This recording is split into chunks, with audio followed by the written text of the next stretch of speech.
जी ने भी पाठ कर लिया और चल दिया।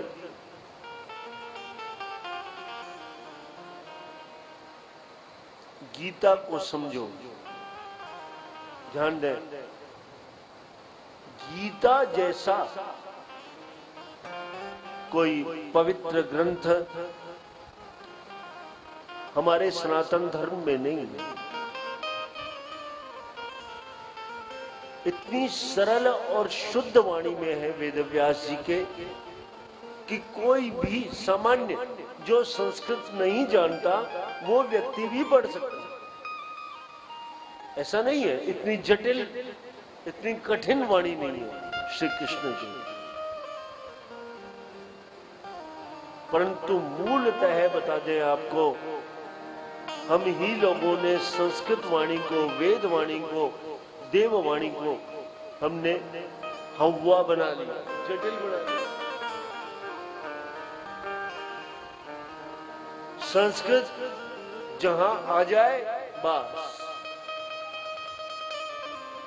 सब शांत हो गए। पंडित जी को बुलाओ, हमारे तो समझ में नहीं आ रही। अरे क्यों नहीं आ रही है आपके समझ में? और आजकल तो बहुत सुविधाएं हैं, बहुत टीकाएं आ गई है, टिप्पणियां आने लगी। उसको पढ़ो, समझो, परंतु समझना कोई नहीं चाहता। वस्तुतः है आज का युग हम भागम भाग के जीवन में जी रहे हैं। सुबह उठेंगे, स्नान ध्यान किया, किंचित नामस्मरण भगवान का, ठाकुर का किया और अपनी रोजी रोटी में सब भाग रहे हैं। कोई दुकान जा रहा है, कोई फैक्ट्री जा रहा है, कोई ऑफिस जा रहा है, कोई कहां जा रहा है, कोई कहां।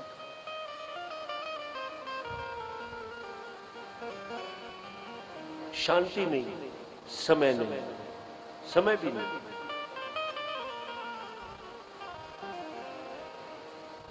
और इतने पवित्र ग्रंथ को समझने के लिए हमारे दिमाग में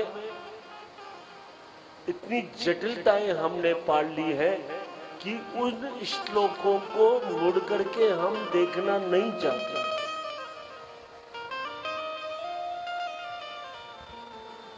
वेद व्यास जी ने तो यहां तक लिख दिया, या स्वयं पद्मनाभस्य, पद्मनाभ भगवान श्री कृष्ण की वाणी है श्रीमद् भगवत गीता।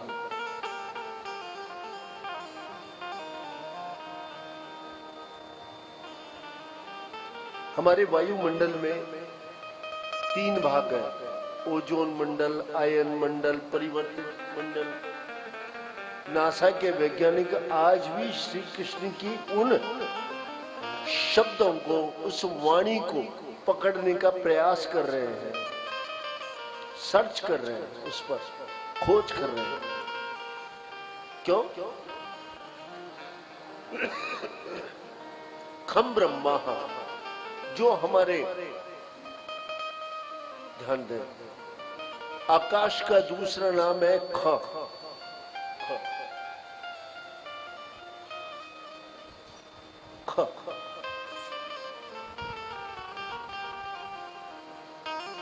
और कह का मतलब जल।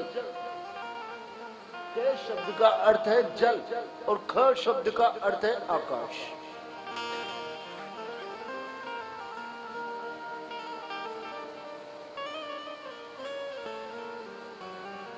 क शब्द का अर्थ है जल और ख शब्द का अर्थ है आकाश। हम जो बोलते हैं, ध्यान दें, हम जो किसी से वार्तालाप करते हैं, जो भी शब्द उच्चारण करते हैं, हम, आपकी रिकॉर्डिंग हो रही है ऊपर। शब्द ब्रह्म है, शब्द को आप नष्ट नहीं कर सकते किसी भी हालत में। आप शब्द को नष्ट नहीं कर सकते। शब्द क्या है? ब्रह्म।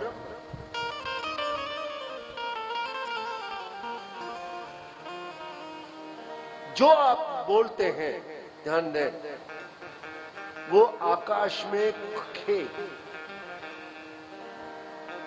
आकाश में सन्निहित हो जाता है। रिकॉर्डिंग एक मंडल, वायुमंडल में एक परत ऐसी आती है कि आप जो कुछ बोल रहे हैं वो रिकॉर्ड हो रहा है।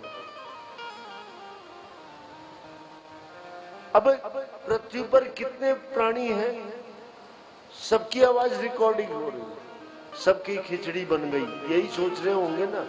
नहीं, आपका एक एक शब्द परिमार्जित है और वह परिमार्जित शब्द आपका रिकॉर्ड हो रहा है, संचित हो रहा है उस परत में।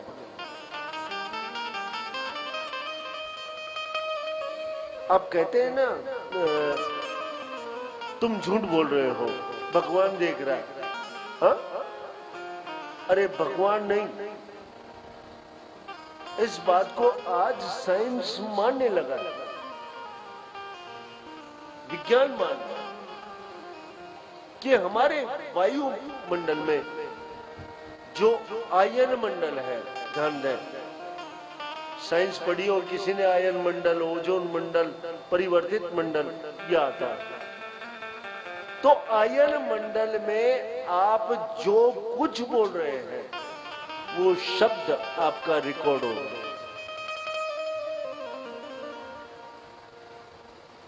और ये विटनेस है जो इस बात को प्रूव करेगा कि आपने क्या कहा, आपने क्या बोला। ध्यान से सुने।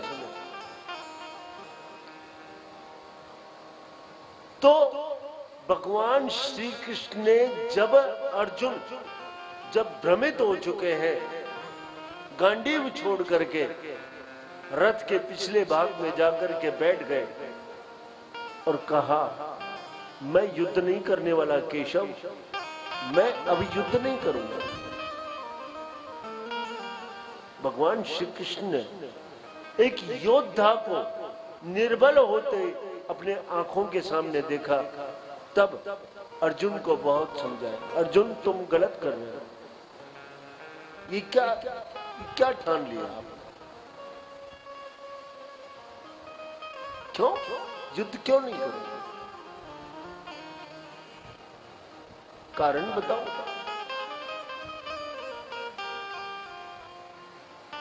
कि हे ब्रजराज, ये द्वारकाधीश देखो तो सही, एक तरफ पिता मैं है, मेरा पूरा कुरु वंश मुझसे युद्ध करने के लिए उद्यत है,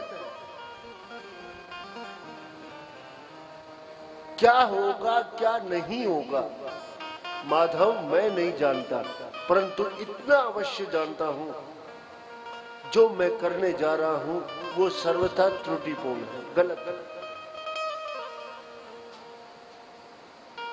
मेरे अक्षय बाणों के एक एक शर के अग्रभाग पर एक एक योद्धाओं का नाम लिखा हुआ है, मैं इनको कैसे मार सकता हूं? मेरे ही वंश के व्यक्ति मेरे बाणों के द्वारा मारे जाएंगे।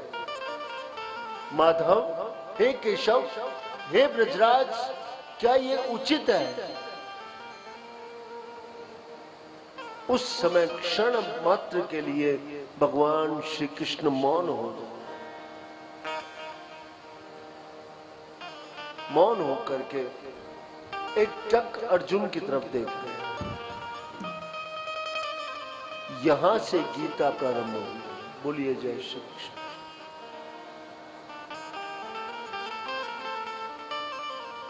तो किमन्यई शास्त्र विस्तरे। अब यदि गीता को आपने पढ़ा, समझा, मनन किया, मानस पटल पे उतारा, तो अन्य शास्त्रों को पढ़ने की आवश्यकता नहीं है, इतने रहस्य भरे पड़े पड़े। हमें जीना सिखाती है गीता, हमें जीना सिखाती है। संकट में हमें जब हम असहाय होकर के अर्जुन की भांति हम निर्बल होकर के बैठ जाते हैं, उस समय गीता हमको दिशा निर्देश देती है। और स्वयं पद्मनाभ श्री कृष्ण ने कहा, सब जानते हैं आप लोग, कर्मण्येवाधिकारस्ते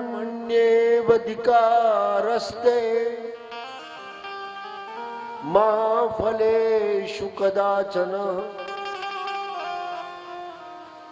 कर्म करो। गीता में लिखा, श्री कृष्ण ने मात्र तुम्हारा अधिकार है कर्म करने का। मा फलेषु कदाचन, फल की इच्छा मत करो तुम। फल, हाँ? अरे एक बीजारोपण करते हैं मिट्टी में, हम मिट्टी में बीज डालते हैं, तो क्या तुरंत फल मिल जाएगा? नहीं, समय लगेगा। मात्र बीज डालने से आपको तुरंत फल की प्राप्ति नहीं होगी, उसके लिए श्रम चाहिए। आचार्य जयदेव ने, महाराज जी आपने पढ़ा होगा चंद्रालोक चलती पहले, आचार्य जयदेव ने उसमें लिखा,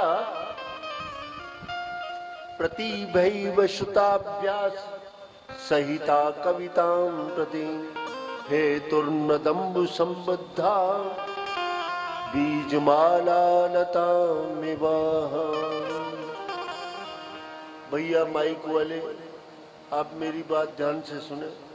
जब हम कुछ बोले तो उसको थोड़ा सा इको में ले जाए। आप बैठे बैठे मात्र बटन को छेड़ेंगे तो कुछ नहीं होने वाला है। आप भी कर्म करो। हाँ, आवाज भी कम हो चुकी है, आपका बैकअप हमें नहीं मिल रहा है, बिल्कुल नहीं मिल रहा है ना। कर्म आप भी करो।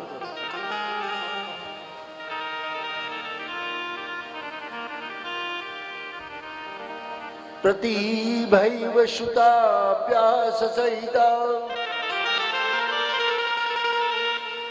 कवितां प्रति हेतुर्नदम्बु संबद्धा बीजमालां लतामिव।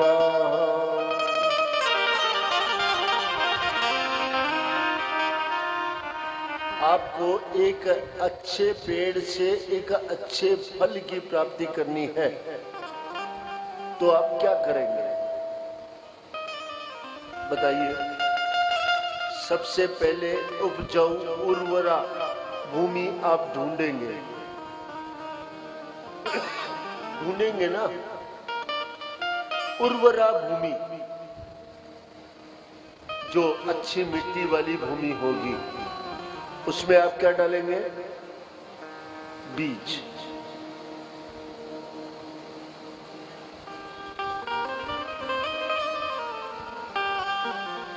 हेतुर्नदम्बु संबद्धा, मृत यानी मिट्टी, अंबु यानी जल। मिट्टी और जल मिलकर के उस बीज को पोषित करेंगे।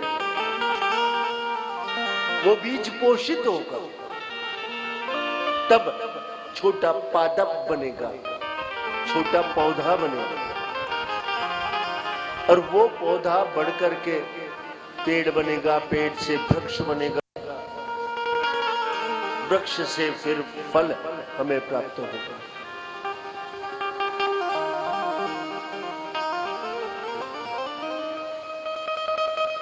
और फल ऐसे ही नहीं मिल जाएगा, फिर हमें उस फल को तोड़ने के लिए श्रम करना पड़ेगा।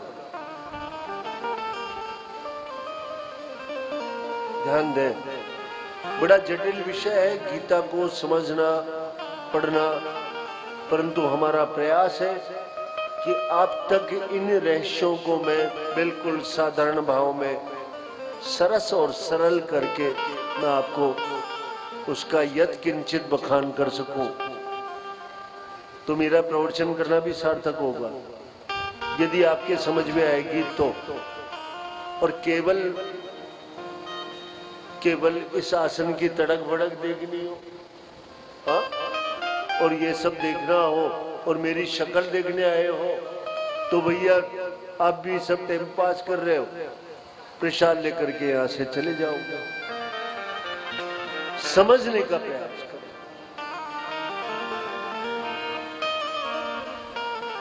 हेतुर्नदम्बु संबद्धा बीजमालां लतां विवाह।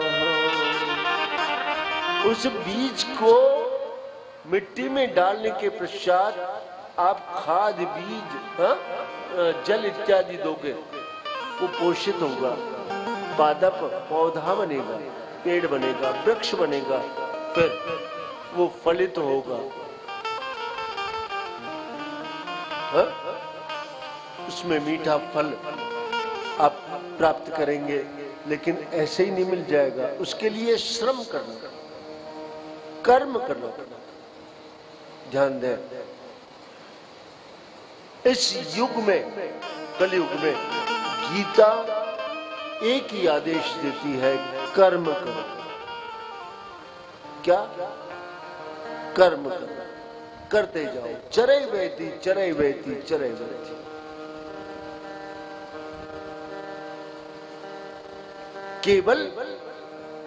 केवल और केवल मनोरथ करने से कर्म आपको कोई फल नहीं मिल जाएगा। उद्यमेन एव सिद्ध्यन्ति कार्याणि च न च मनोरथैः न हि सुप्तस्य सिंहस्य प्रविशन्ति मुखे मृगाः। उद्यमेन एव सिद्ध्यन्ति कार्याणि न च मनोरथैः। केवल मनोरथ सोचने मात्र से आपका कार्य सफल नहीं हो जाएगा। न ही सुप्तस्य सिंहस्य, सोते हुए शेर के मुंह में अपने आप शिकार नहीं आ जाता। प्रविशन्ति मुखे मृगाः, उसको भी उठना पड़ेगा, यद्यपि जंगल का राजा है, दूसरे का मरा हुआ खाता नहीं है, स्वयं श्रम करेगा, भागेगा, दौड़ेगा, चिल्लाएगा, शिकार ढूंढेगा, छलांग लगाएगा, कूदेगा, फादेगा, तब जाकर के वो एक शिकार मारेगा और उसको खा करके तृप्त होगा।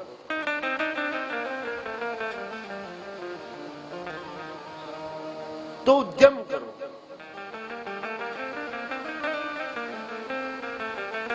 आप आ जाइए। कहां लिखी गई?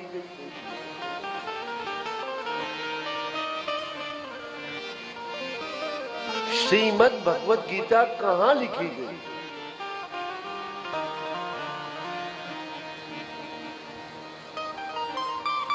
बद्रिकाश्रम क्षेत्र से थोड़ा सा आप ऊपर चलेंगे, शम्याप्राश नाम का स्थान आएगा, आश्रम आएगा, आपको सरस्वती नदी वहां दिखाई देगी। उस सरस्वती नदी के किनारे बैठ करके द्वापर के अंत में वेद व्यास जी ने महाभारत की रचना। बोलिए जय श्री कृष्ण।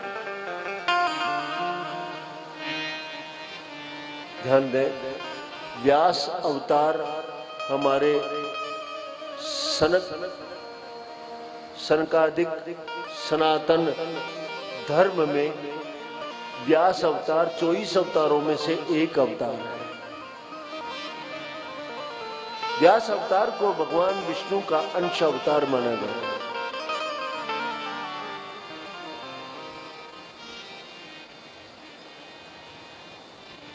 श्रीमद् भागवत महापुराण ले लो, चाहे कोई सा भी पुराण ले लो, सारे पुराण वेद व्यास जी के लिखे, और गीता जी, महाभारत, सब कुछ वेद व्यास जी ने। परंतु इस खंड को उठा करके अलग रखा और इसका नाम रख दिया श्रीमद् भगवत गीता। कुरुक्षेत्र के एक अंश का, एक पर्व को उठा करके अलग रखा और उसका नाम रखा श्रीमद् भगवत गीता।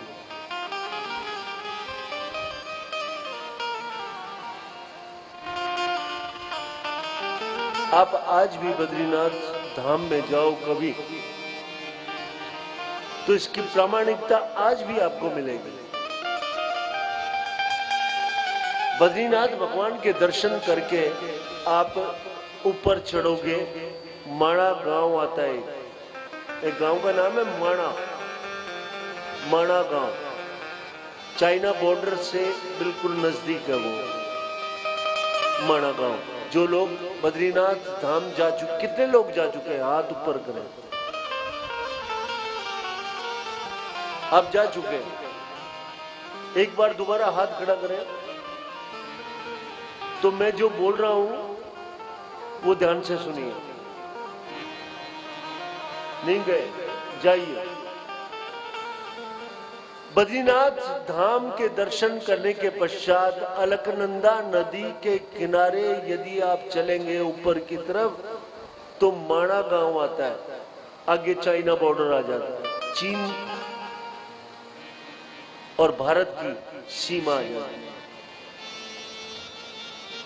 ऊपर आप चढ़ेंगे तो एक गांव आता है माणा। ये माणा गांव बिगड़ा हुआ नाम है आज का। यदि हम पुराणों में श्रीमद् भागवत महापुराण को उठा करके देखेंगे तो उसमें एक आश्रम का नाम आया है सम्याप्राश। क्या नाम है? सम्याप्राश। आप खड़े हुए, एक बार खड़े होइए। आपको एक आश्चर्य की बात बताएं, आज भी सम्याप्राश पंचायत समिति वहां लिखा हुआ है। बोलिए जय श्री कृष्ण। माणा गांव का असली नाम सम्याप्राश है और आप अलकनंदा से ठीक ऊपर चढ़ेंगे, ठीक है, वहां पर आज भी क्या लिखा हुआ है? सम्याप्राश पंचायत समिति। भारत का आखिरी गांव है वो। बोलिए जय श्री कृष्ण। आखिरी गांव। इसकी प्रामाणिकता आपको श्रीमद् भागवत में मिलेगी।